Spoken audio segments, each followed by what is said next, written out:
રાજ્યમાં ફરી એક વખત ઠંડીનો રાઉન્ડ શરૂ થઈ રહ્યો છે, પરંતુ આગામી દિવસોમાં વાતાવરણ કેવું રહેશે, તાપમાન કેવું રહેશે તે આપણે જાણીશું. આપણી સાથે છે હવામાન નિષ્ણાંત અંબાલાલ પટેલ. કાકા, અત્યારે તો આજથી ઠંડીનો અહેસાસ થઈ રહ્યો છે, આગામી દિવસો કેવા રહેશે? ઠંડીનો અહેસાસ તો તારીખ 22મી જાન્યુઆરીથી વેસ્ટર્ન ડિસ્ટર્બન્સ આવ્યો ત્યારથી ધીરે ધીરે થઈ રહ્યો છે, પરંતુ હમણાં ઠંડી તારીખ 27 સુધી રહેવાની શક્યતા રહે છે.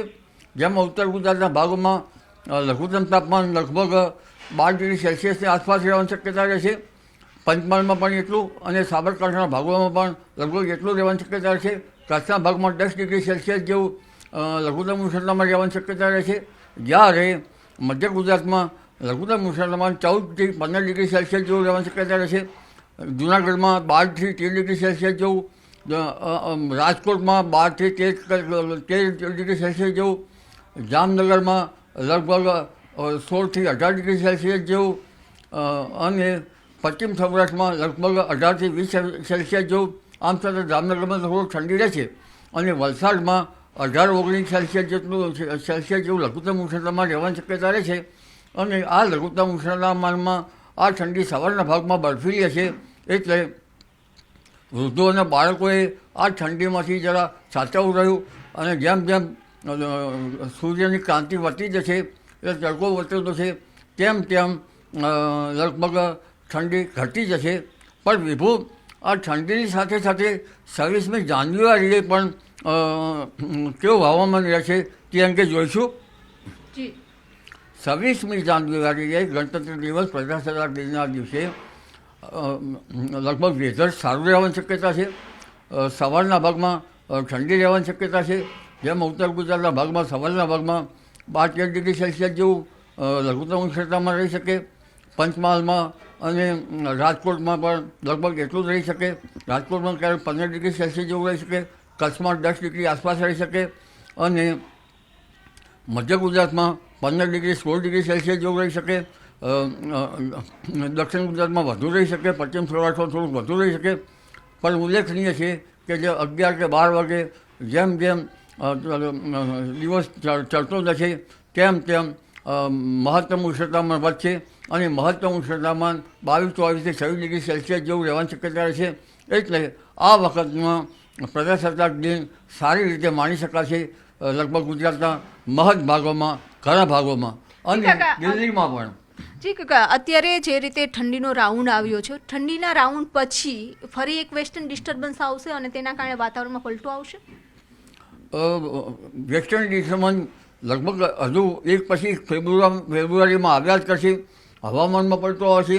તારીખ લગભગ 22 તારીખ પછી પણ એક ડિસ્ટર્બન્સ આવશે અને તારીખ 30-31 જાન્યુઆરી એક વેસ્ટર્ન ડિસ્ટર્બન્સ આવશે.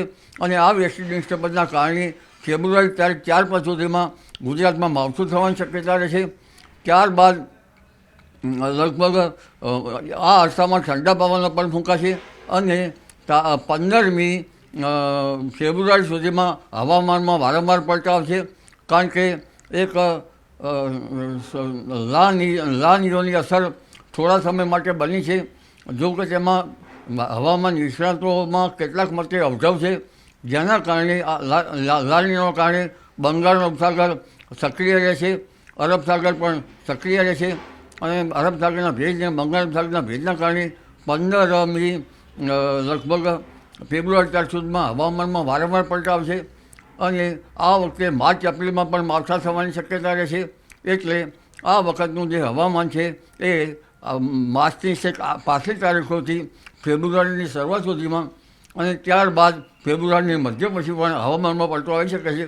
પણ શરૂઆતનું માવઠું જે દેશના ઉત્તરીય પર્વતીય પ્રદેશોમાં ભારે હિમવર્ષાના કારણે કરા પડવા અને કચ્છી ગર્જના પણ થઈ શકે અને તેની અસર દેશના ઘણા ભાગોમાં થવાની શક્યતા રહેશે. છેક મધ્યપ્રદેશના ભાગો સુધી, રાજસ્થાનના ભાગો સુધી અને કેટલાક ઉત્તર ગુજરાતના અને કંઈક મધ્ય ગુજરાતના ભાગો સુધીમાં અસર થશે. તેમાં માવઠાની અસર ખાસ કરીને ઉત્તર ગુજરાતના ભાગો, અરવલ્લીના ભાગો, પંચમહાલના ભાગો, કંઈક કચ્છના ભાગોમાં થવાની શક્યતા વધારે રહેશે. છાંટા આવશે અથવા ઝરમર વરસાદ થવાની શક્યતા રહેશે. અસર થોડીક મધ્ય ગુજરાતમાં પણ થઈ શકે અને દક્ષિણ ગુજરાતમાં પણ વાદળવાળું આવી શકવાની શક્યતા રહેશે જી વિભુ. કાકા, તો આ માવઠું થશે કૃષિ પાકને શું નુકસાન થઈ શકે? કારણ કે હવે શિયાળુ પાક તૈયારીમાં છે. શિયાળુ પાક તૈયારીમાં છે. જીરા જેવા પાકના પણ થોડાક હજુ જ્યાં ઊભા જીરા જેવા પાક કૃષિ પાકમાં ઊભા કૃષિ પાકમાં હશે. મસાલાના પાકો પણ હશે, જેમાં જીરા જેવા પાકોમાં રોગ આવવાની શક્યતા માવઠાના કારણે વધારે રહેતી હોય છે. અને કેટલાક પાક હજુ કઠોળ પાકમાં તુવર જેવા પાક, રાયડા જેવા પાકોમાં પણ મચ્છી આવવાની શક્યતા રહેશે, મોલો મચ્છી. અને દિવેલા પાક જેવા ઊભા છે તેમાં લગભગ ઈયળો પડવાની શક્યતા રહેશે. એટલે કૃષિ ભાઈઓએ પાક સંરક્ષણના પગલાં લેવા યોગ્ય રહે. જી. આ હતા અંબાલાલ પટેલ. તેઓએ જણાવ્યું છે કે ગુજરાતમાં વારંવાર વાતાવરણમાં પલટો જોવા મળશે. અત્યારે એક રાઉન્ડ છે ઠંડીનો શરૂ થઈ ગયો છે અને ઠંડી બાદ માવઠું થવાની શક્યતાઓ વ્યક્ત કરી છે. કેમેરામેન ખેંગર રાઠોડ સાથે વિભુ પટેલ, ન્યૂઝ 18 ગુજરાતી, ગાંધીનગર.